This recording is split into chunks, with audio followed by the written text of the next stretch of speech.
Hello, fellow peasants. Tonight I'll be reviewing the Boondock Saints.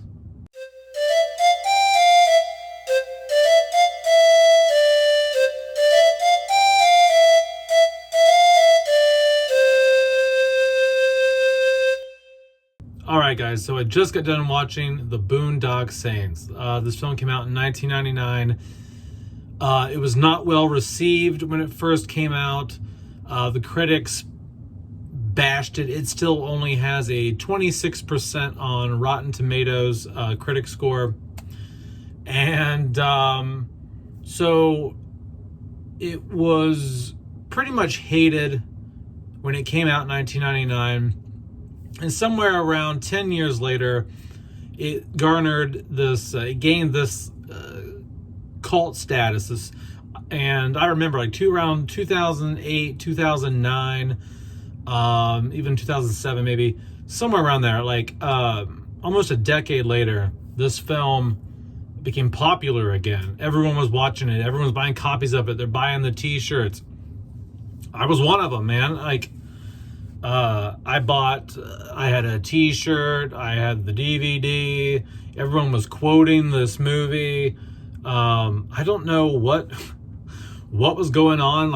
I don't know what made it catch on late in the game, after its release, but it became a really popular film for a while. And it even, I think it never would have got the sequel that it got if it hadn't been for that late in the game cult following that it received. What is the Boondock Saints about? Basically, it's these two Irish brothers. They work at this meat packing plant. They get fired from that, and they're going out at St. Patty's, and they're drinking at their buddy's bar. These mob guys come in, starting some shit. They fuck them up, but then the mob guys come back. They come to the Irish brothers' apartment to kill them. In self-defense, they kill the mob guys, and they become these vigilante heroes in South Boston. The whole city's man, we love these guys. These guys killed these mob dudes. They're vigilantes, Batman kind of, you know what I mean? Like John Wick or something, like vigilante guys. And so they kind of get a taste for it. So the whole rest of the film is them murdering mob bosses and just, criminal pieces of shit. And William Dafoe plays an FBI detective who's going around and figuring out how they did it, who did it. And that's pretty much the film. What do I like about the Boondock Saints? What I like is some of the humor. Some of the film is still really funny. I always remembered the film being really funny. Keep in mind, this is the first time I've watched this movie probably since 2010. So it's probably been 14 years since I've seen this movie. So watching it this time, this much later, all these years later, it was in a way like watching the movie for the first time, because I barely remembered anything other than some key moments and some key lines. So I am not well versed on this film these days. But the comedy still holds up. I do like the comedy in it. Some of the violence in it is really cool. The action scenes, the blood effects. I still think it is a little hip. It does have some of that 90s edge to it. It has some badassness to the film. William Dafoe's performance is good. It's funny. I always remember the film, in my mind, when I watched, I remember the film when I first watched it, I took the film kind of seriously. You know what I mean? I knew there were moments of humor in the film, obviously, that I really liked and were very quotable. But I remember taking it really serious. I always felt the whole film had this serious tone to it, and it had this heaviness to it. I didn't feel that this time. So I'm going to go right ahead into the negatives. I feel like the film has no clue what it wants to be. Even though I do enjoy the humor in it a lot, the film, it struggles to have an identity. Because there was a lot of this film where I'm like, oh shit, this is one of those moments that I used to think was serious, but it doesn't feel as serious anymore. You know what I mean? Like it feels kind of cheap and cheesy, or they're trying to be funny, but I don't think they are. I think it's just not done well. You know what I mean? So things that I used to think were badass and serious and meant a lot, had a lot of deep meaning and all that, I now find it's just not executed well. It's cheap, it's cheesy, which is a real fucking shame, because I really used to love this movie. I'm not saying I hate this movie or anything, or I think this movie is horrible. It's just I've now, like 14 years later, after the hype train, after, you know, the t-shirts are gone and everyone's not quoting the lines anymore, you know, after the popularity's died down, 14 years later, I'm looking at it with fresh eyes, like, okay, what is this movie? And to me, it feels like it wanted to be super serious, but it wanted to be funny at the same time. Like it wanted to be like a Tarantino flick, where Tarantino is so good at having humor, but like there's a weight to the film as well.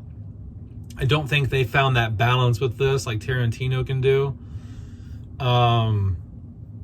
The story in this is just paper thin. There's not a lot going on. Now, granted, does there need to be a lot going on? You got two Irish brothers who want to go out and like vigilante murder mob bosses. Like that sounds badass at face value, but at the end of the day, it's just kind of like a very repetitive plot, because they kill the mob guys. William Dafoe shows up to investigate. Then they go murder the guys in the circular room, and they come down on the ropes. William Dafoe shows up to investigate. They go to the nightclub with the showgirls or hookers or whatever, strippers. Murder some people in there. William Dafoe shows up to investigate. And then like, so that happens like 3 or 4 times in this film, where it's just like this montage of just them murdering some bad guys and William Dafoe trying to figure out who did it, why they did it. And so it just feels very repetitive. Some of the dialogue can be a little over the top and cheesy. There's a line in the film where William Dafoe is like talking about the final thing they do, where like they're fighting with this mob boss guy on the street, and he's like, there was a firefight or something like that. And I remember like when I first used to watch this film, I thought, wow, that's so epic. That's so fucking badass. Now when I watch it, I'm like, it just seems cheesy. It doesn't have the weight that it used to. I really love the first like 15, 20 minutes of this movie. Okay. Like I like it. I like the Irish, like they're en masse at the beginning. They walk out, they go to work, they go to the pub. All of that is good. Even the guys attacking them at their apartment at the beginning, jumping off the roof of the toilet. But he would never fucking survive jumping off the roof after he throws that toilet, right? And then he jumps off the roof and he lands on another dude. I mean, this is like a 3 to 4 story fall. Like dude falls like 40, 50 feet off a brick building, right? He's got no shoes on or anything. I'm pretty sure. He's just like in his underwear or whatever. And he jumps off a 4-story building. And what breaks his fall is like one of the mob guys, right? So, all in all, What would I rate the Boondock Saints now? Back in the day, 2009, I probably would have gave this film a 9 out of 10. Okay? I'm being honest. Like, now, I